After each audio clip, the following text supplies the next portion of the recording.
cyiza kizabera mu ijuru, indirimbo z'agahozo nizo zizaririmbwa mu gitaramo cyiza kizabera iwacu.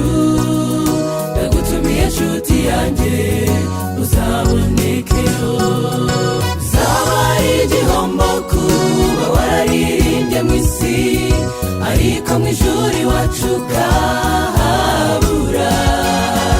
Byaba bibabaje cyane ukuntu wubahirije gahunda, ariko umunsi wo kubonana na Yesu ntuboneke.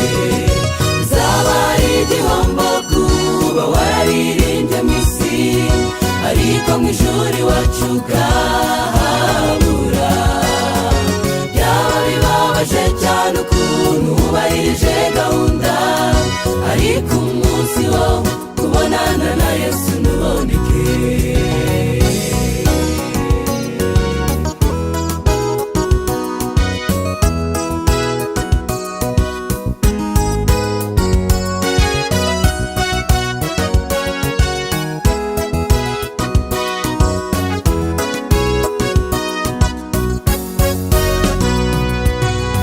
Iwacu heza tuzanezerwa, abacu twabuze bose niho uzabasanga. Tugeze iwacu heza tuzaba turuhutse, imiruha n'imihati byose bituvuna. Kubayo mu rugo bwami bizaba ari byiza, kandi kuburayo nabyo bizaba ari uguhomba. Twiboneza twese tuzabeyo, maze tuharirimbire za ndirimbo z'agahozo. Bizaba ari igihombo kuba wararirimbye mu isi, ariko mu ijuru iwacu ukahabura.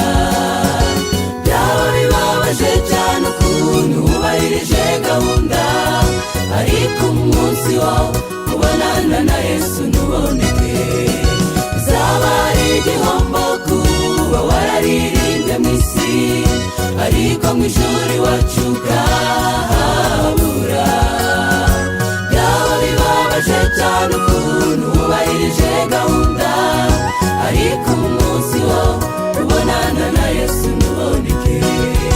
Ariko umunsi wo kubonana na Yesu ntuboneke. Ariko umunsi wo kubonana na Yesu ntuboneke. Zaba ari igihombo kuba wararirimbye mu isi, ariko mu ijuru iwacu ukahabura. Byaba bibabaje cyane ukuntu wubahirije gahunda, ariko umunsi wo kubonana na Yesu